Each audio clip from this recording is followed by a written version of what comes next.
Mereka bukan pahlawan. Mereka turun ke dunia manusia dengan luka, rasa bersalah, dan dosa masa lalu. Takdir memaksa mereka mengangkat kembali senjata. 12 jiwa terikat sumpah abadi, dipimpin sang harimau dan 12 hewan lainnya. Mereka berlari melawan waktu menghadapi kegelapan yang bangkit dari neraka. Pertarungan hebat dan penuh pengorbanan kini dimulai.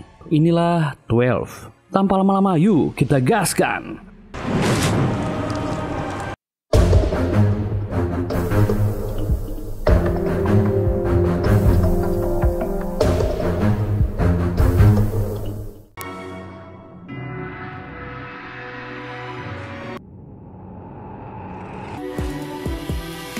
Berabad-abad yang lalu, ketika dunia tercipta, saat kekacauan di mana-mana, Dewa Cahaya mengutus 12 malaikat. Mereka memiliki kekuatan hewan dalam dirinya dan turun ke dunia fana dengan tujuan menciptakan kedamaian. Manusia pun mulai menyembah cahaya. Dan dewa kegelapan tak rela, mulai menyerbu dan menciptakan roh-roh jahat, merusak dunia manusia. 12 malaikat pun bertarung dengan kegelapan, melindungi dunia dari roh jahat. Pertempuran tanpa henti dimenangkan oleh 12 malaikat. Setelah dunia tenang, kekuatan mereka disegel dan dibebaskan hidup di dunia manusia. Inilah 12.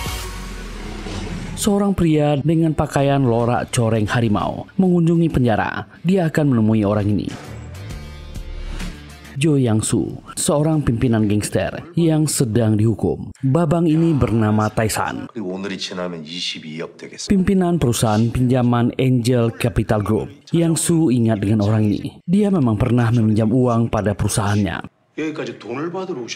Tujuan Tae-san kemari ingin menagih hutangnya yang jatuh tempo. Yang-soo tentu tak bisa membayarnya. Dia masih di penjara. Tae-san berkata, hutangnya sekarang 2 miliar won, separuh pokok dan separuh bunga. Jika tak membayar hari ini, besok akan kena denda 200 juta won. Yang-soo tentu kaget, apalagi Tae-san menyodorkan dokumen untuk tanda tangan. Dia bisa menjual bisnisnya dan dia akan mengurusnya. Yang-soo tentu tak mau. Dia tak menyangka ditagih di dalam penjara. Berjanji akan melunasinya setelah keluar dari penjara, termasuk bunganya. Tae-san menegaskan, perusahaan mereka hanya meminjamkan uang untuk para preman dan gangster dan kriminal sepertinya. Karena menagihnya lebih mudah dan tak ada masalah dengan hukum. Dia telah menagih hutang dalam 100 tahun terakhir dan tak pernah gagal. Yang-soo mengira orang ini bercanda. Dia masih kelihatan muda. Tae-san keluar dari sana. Dia akan menunggunya di luar penjara. Tae-san segera menelpon seseorang. Bayarkan jaminan untuk Jo Yang-soo.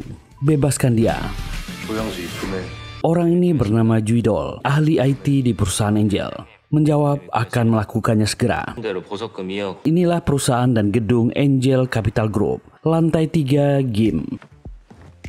Lantai 2 pengobatan tradisional. Dan lantai 1 perusahaan pinjaman.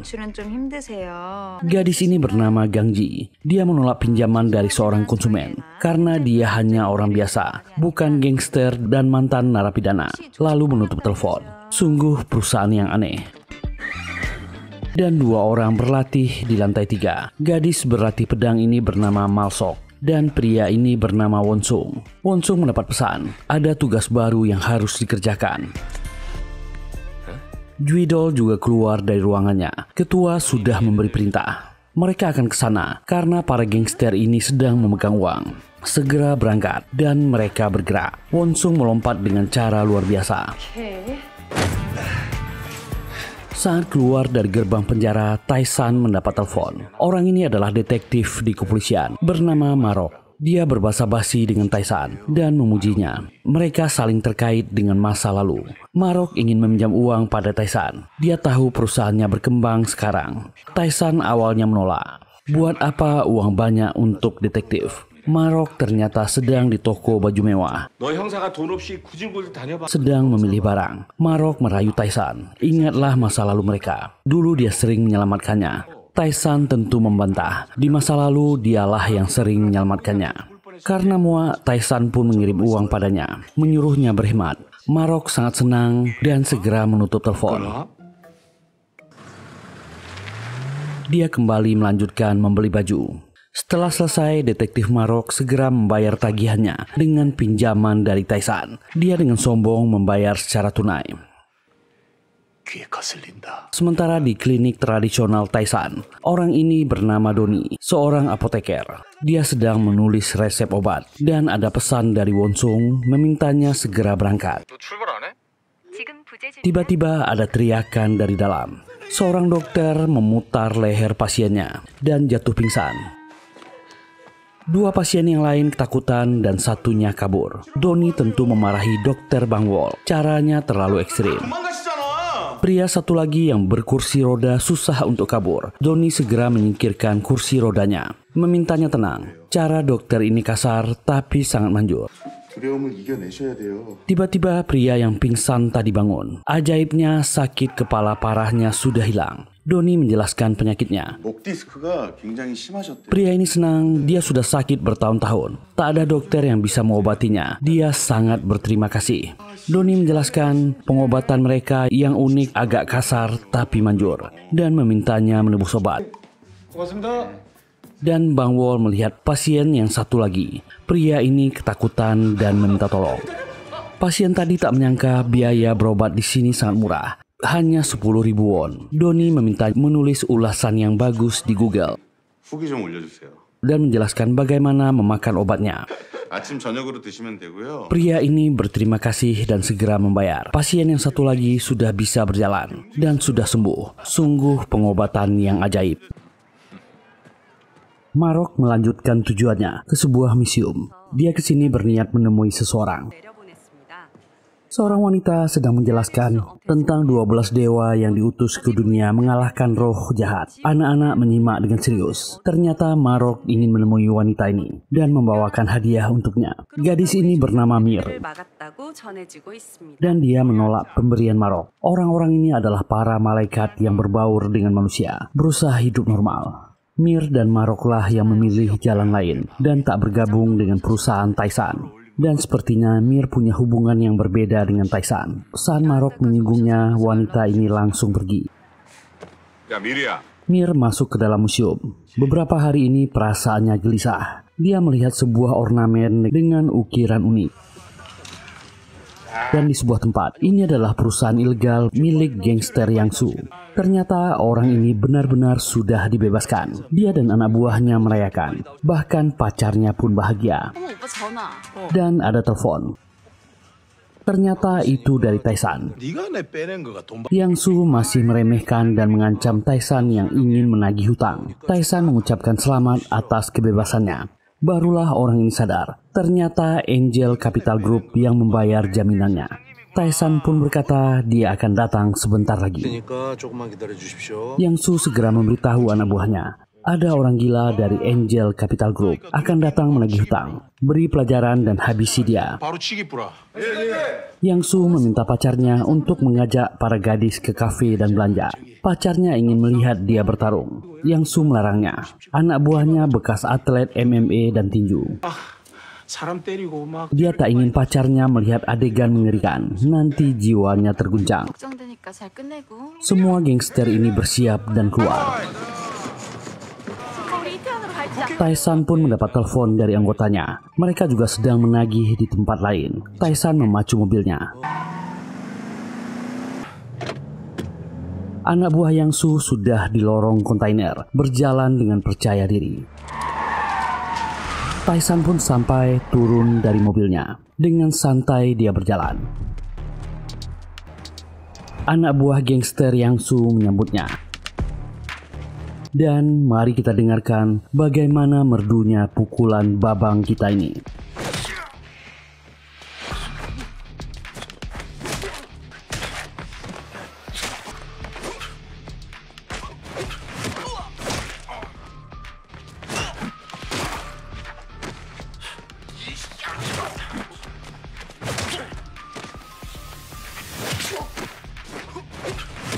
Semuanya jatuh. Yang-su mengintip. Dan ada dua anak buah terakhir, nasib mereka juga sama.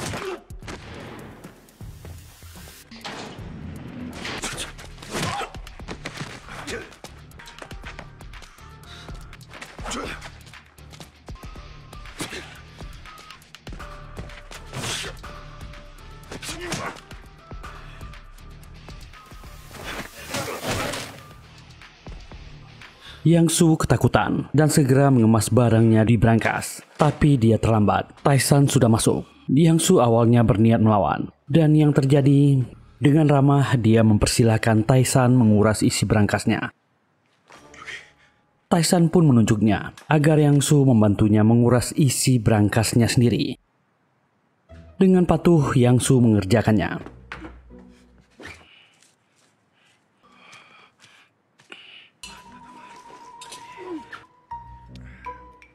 Semua anak buahnya berlutut. Yang Su bahkan merelakan jam mahalnya dengan patuh menandatangani surat pelunasan hutang. Karena masih kurang, mobil mewahnya juga dibawa. Sementara tim kedua sudah sampai di tempat penagihan yang lain. Semuanya turun dari mobil dan Juidol yang akan mengawasi dari luar. Ketiganya masuk ke area. Mereka segera bersembunyi ketika melihat penjaga. Wonsong berkata dia akan menangani ini sendiri. Kedua gadis ini memberi peringatan, tapi Wonsong sangat yakin dan melompat ke atas. Para gangster ini sedang berbincang. Bosnya ingin anak buahnya waspada. Dia baru saja mendapatkan uang. Orang-orang Angel Capital Group pasti segera menagih. Kedua gadis ini mencari jalan lain dan masuk melalui jalan utama. Wonsong pun naik, memberitahu di radio, klien sudah ditemukan. Doni juga sampai di sana. Wonsong kaget beberapa orang sudah dihajar. Malsuk dan Kangji sudah duluan. Dia pun protes. Kedua gadis ini tak peduli dan mengajaknya naik. Dan ternyata di sana para gangster ini membuka tempat perjudian ilegal. Dan kebetulan terjadi keributan di dalam. Salah satu penjudi protes dan diseret keluar. Bersamaan dengan ketiga orang ini naik. Dan si bos gangster melihat mereka dan meminta anak buahnya menghajar ketiganya. Wonsong maju, tendangan Malsok lebih duluan. Dan baku hantam kacau itu dimulai.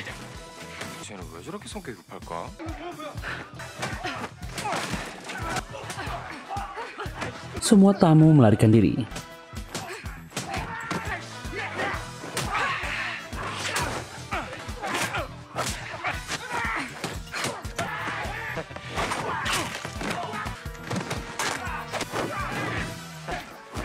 Para gangster berjatuhan. Ketiga orang ini terlalu tangguh.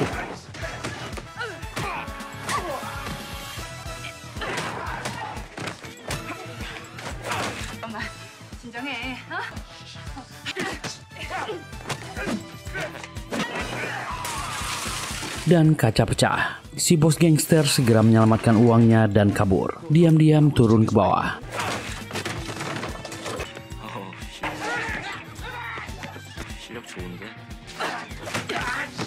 Juidol segera memberitahu bos gangsternya melarikan diri. Malsok segera mengejar. Kangji dan Wonsong menghabisi lawan-lawannya.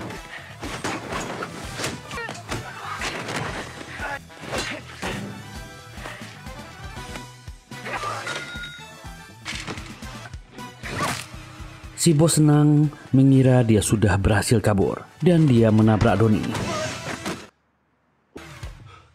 Malsok datang membuat orang ini pingsan.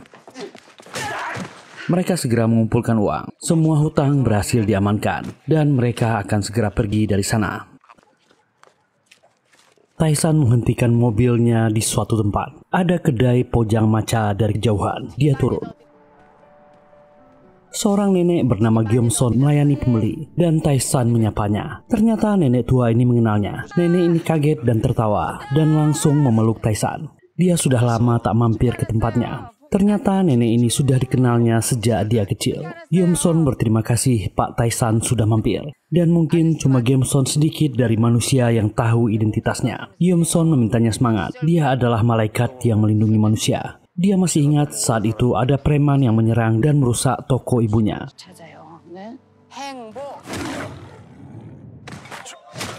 Taisanlah yang menyelamatkan mereka, hingga ibunya masih tetap berjualan taiboki. Itu pukulan yang hebat. Dia menyarankan Taisan harus bahagia. Dia pasti lelah, karena banyak manusia yang egois. Tapi tak semua manusia seperti itu. Contohnya dia. Tae-san tersenyum dan mencubit pipi Gyeom-son. Dia sudah dewasa.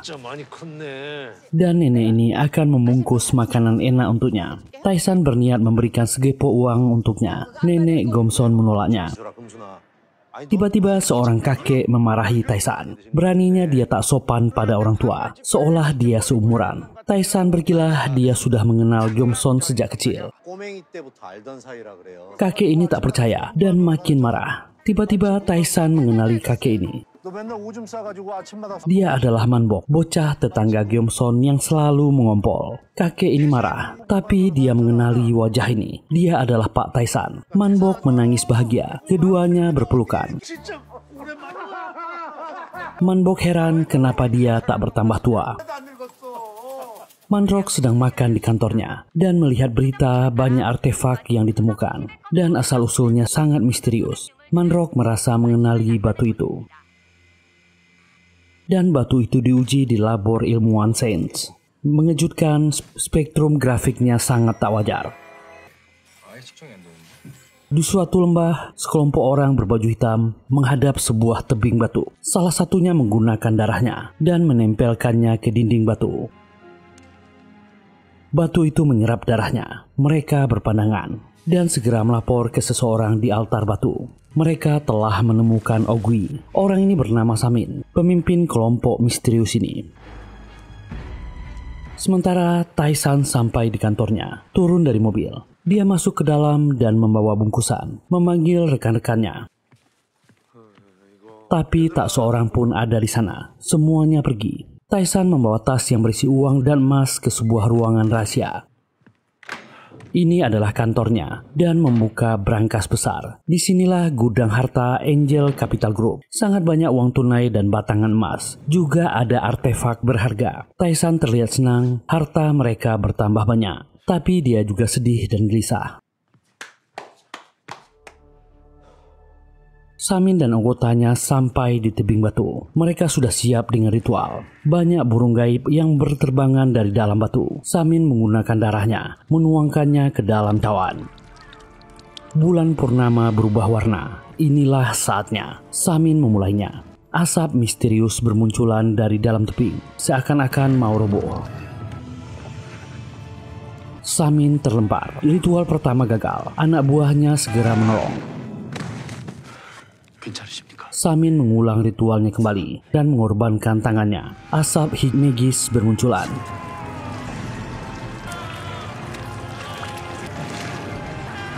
Dan akhirnya tebing itu hancur. Angin kencang menerpa. Dari kepulan asap, seorang pria muda misterius bermata merah muncul.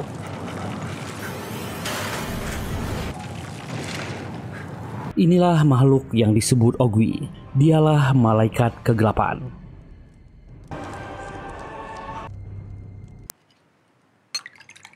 Di dalam kantornya, Tae-san merenung dan merasa sangat gelisah. Perasaannya tak tenang. Dia ingat perkataan Gyeom-son yang menyebutnya sebagai malaikat dan akan tetap melindungi manusia. Di zaman dahulu, waktu periode kerajaan Samhan, saat itu Tae-san masih dekat dengan Mir. Dia menemani Mir berbelanja di pasar. Tae-san sempat kesal karena wanita ini tak selesai memilih barang. Dan tiba-tiba ada keributan. Mereka bertemu dengan para bandit yang sedang menagih hutang pada warga desa. Para preman itu sangat kasar, ingin menghajar pria ini. Istrinya datang dan menengahi, tapi malah para bandit ini ingin membawa wanita ini. Mir meminta Tae-san turun tangan. Tae-san pun datang dan menyuruh mereka berhenti. Para bandit ini terganggu dan mengancam Tae-san, memerintahkan anak buahnya untuk menghajar. Tinju besar itu menghantam mereka satu demi satu.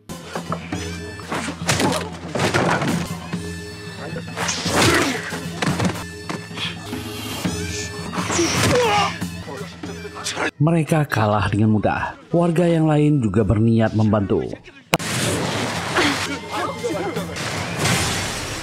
Mir membantu mereka. Warga desa pun heran, siapa wanita ini? Tae-san pun mengalahkan pimpinan bandit ini. Tae-san menghampiri Mir yang dikerubuni warga desa. Tae-san mengajak Mir untuk pergi dari sana.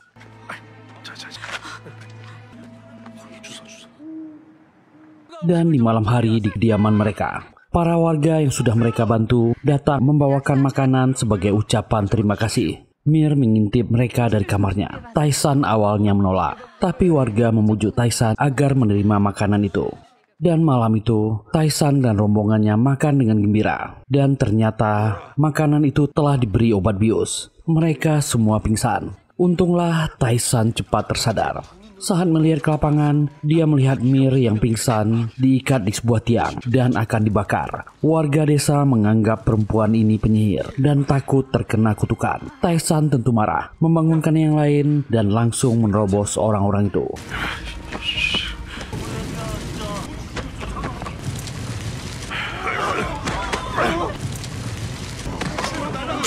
Dia marah dan membuka ikatan di tubuh Mir. Tae-san sangat marah pada warga desa. Mereka sudah ditolong, tapi malah ingin mencelakai mereka.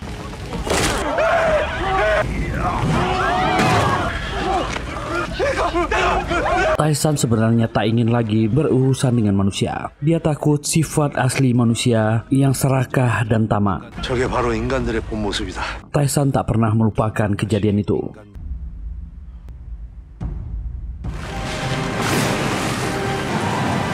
Dan akhirnya Samin membangunkan Ogui. Ogui adalah lambang kejahatan dari dewa kegelapan, musuh dari para malaikat. Ogui melihat orang-orang di depannya. Rasa bosan itu hampir menghabisinya. Dan dia bertanya pada Samin, kenapa dia membangunkannya. Ogui pun mengancamnya. Samin mengatakan dia bertaruh nyawa demi membangunkan Ogui dan mengatakan Tae-san dan Marok masih hidup. Ogui senang mendengarnya. Dia jadi punya alasan untuk bersenang-senang. Kangji, Malsok, dan Doni lari pagi bersama. Mereka sudah bersiap dan melakukan pemanasan, tapi Doni langsung duduk dan lelah, membuat kedua gadis ini kesal. Doni berkata dia tak ingin lari lagi dan akan sarapan pagi dulu untuk mengisi tenaganya, membuat kedua gadis ini kesal dan mengusirnya. Mereka sudah tahu sejak awal Doni tak berniat untuk olahraga.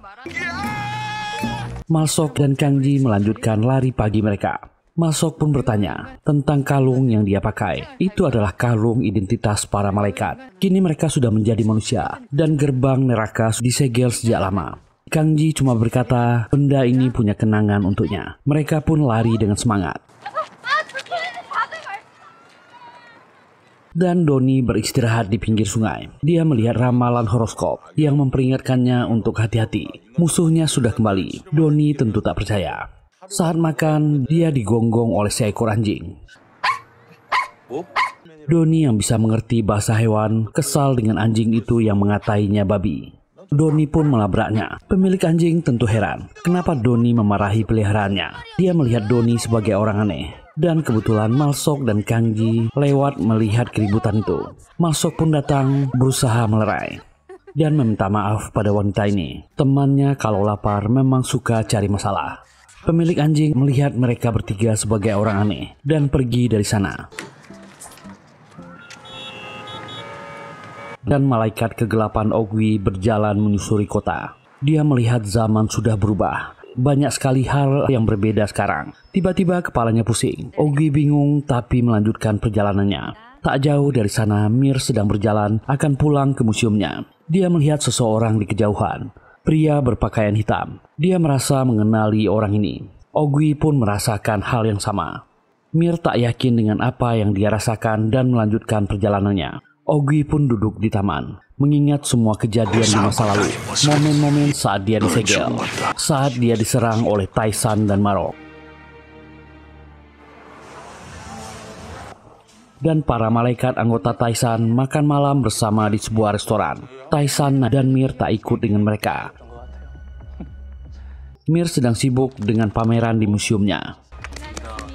Mereka berkumpul untuk merayakan ulang tahun Dr. Bagwol. Bagwol pun menunjukkan foto ID-nya yang sudah sangat lama. Won Seong mengejek kartu itu. Dia terlihat seperti orang kampung yang pertama ke kota. Dan yang lainnya tertawa. Bang Wol menatapnya marah. Doni mengancamnya. Dokter Bang Wol akan memberikan terapi ke tubuhnya, membuat Won Seong ketakutan. Mereka saling mengejek satu sama lain. Guidol pun menunjukkan foto masa lalu Wonsung yang terlihat culun dan cupu. Dan mereka semua tertawa mengenang masa lalu itu.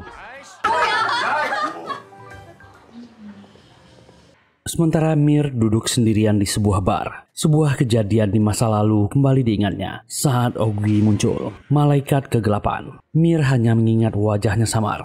Seorang pria melihat Mir ingin menggodanya dan akan mengajaknya ngobrol. Mir memintanya pergi. Tapi seorang pria lain karena tertarik dengan Mir yang cantik. Mir pergi dari sana. Tapi dua pria ini tetap mengikutinya. Mir pun muak dan menghajar keduanya hingga pingsan.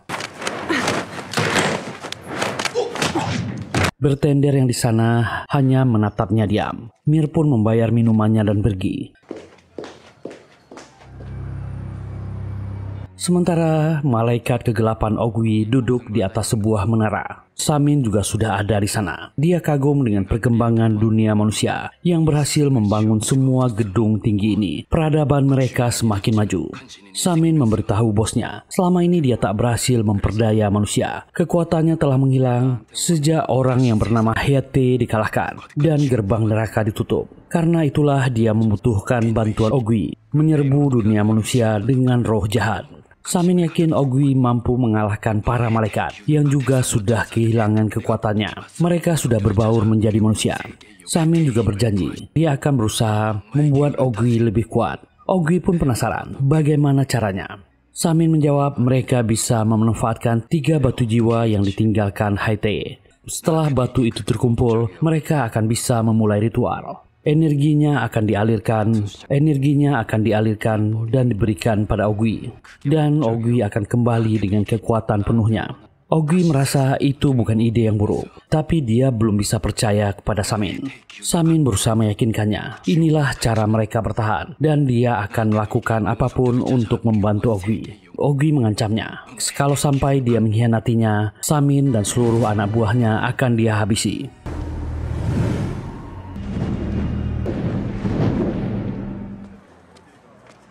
Doni dan yang lainnya sudah berkumpul. Kali ini Dr. Bang Wol tak bergabung. Dan lagi-lagi Taisan dan Mar juga tak ada di sana. Mereka berencana membungkuskan makanan untuk Taisan dan yang lain.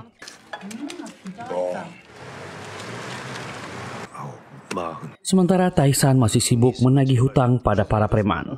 Tentu saja semuanya dikalahkan dengan mudah. Para gangster dan preman tentu sangat takut padanya.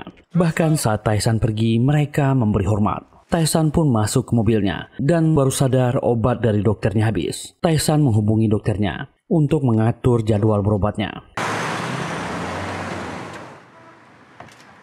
Lalu dia pergi ke klinik langganannya. Dia memberitahu dokternya, belakangan kondisinya memburuk. Taisan memang menderita satu penyakit. Dokternya berusaha meyakinkannya, penyakitnya tak berpengaruh, kondisinya semakin membaik. Tapi Taisan yakin untuk mengkonsumsi obat terus. Dokter ini ragu memberikannya. Taisan sampai harus memberinya uang lebih agar dokter ini meresepkan obat untuknya. Samin masih memikirkan ancaman yang Ogui berikan. Sejak awal dia sudah berencana untuk mengkhianati malaikat kegelapan. Dia ingin merebut semua batu jiwa yang dikumpulkan Ogui untuk dirinya sendiri. Dia juga sudah menyiapkan pengikutnya. Harusnya merekalah yang menghabisi para malaikat. Mereka adalah musuh alaminya. Dan Samin berniat Mir akan menjadi target pertama mereka.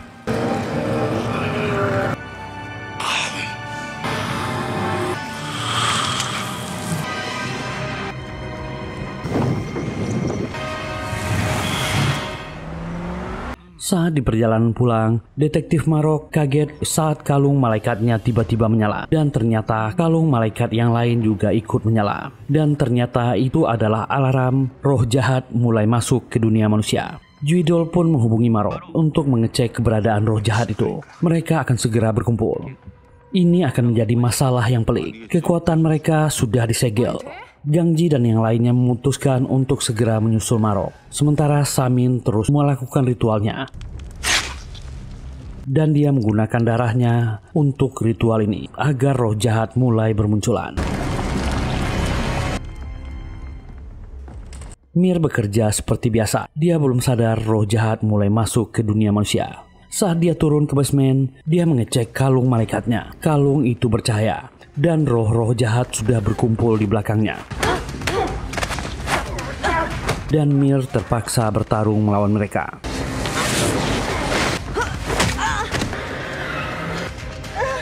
Jumlahnya yang banyak membuatnya kesulitan, dan Kang Ji datang tepat waktu menolongnya. Mereka berdua bekerja sama.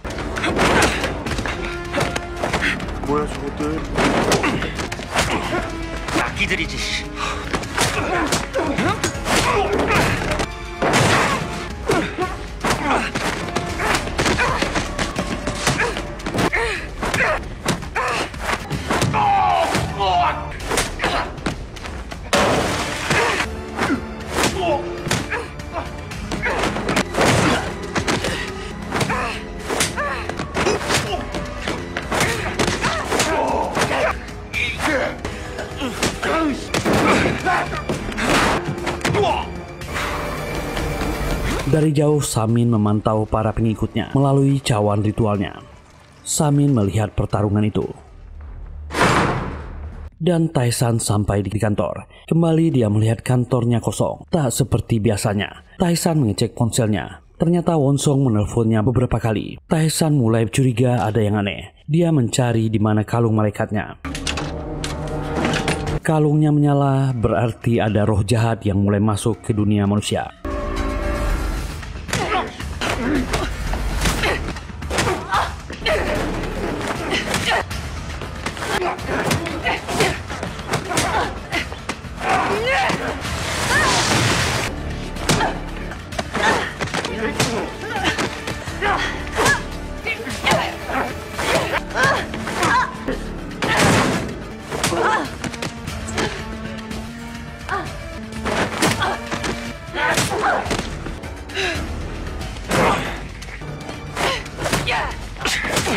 Masok dan yang lainnya mulai kewalahan melawan roh jahat yang terus bermunculan. Tubuh manusia mereka tak bisa mengimbangi lagi. Bagol pun segera datang ke kantor Taisan. Dia juga mendapat peringatan yang sama. Sementara Ogi berdiri di gedung pencakar langit, menatap kota dari kejauhan. Kekuatan jahatnya mulai bangkit.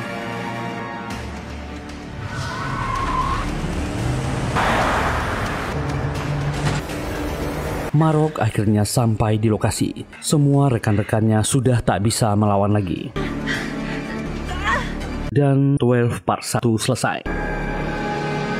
Karena serial ini masih ongoing, kita akan update tiap minggunya. Semoga terhibur, terima kasih sudah meluangkan waktunya di channel ini. Mohon dukungan teman-teman untuk kami. Silahkan tekan tombol like, subscribe, dan nyalakan loncengnya. Semoga sehat dan selalu bahagia. Bye.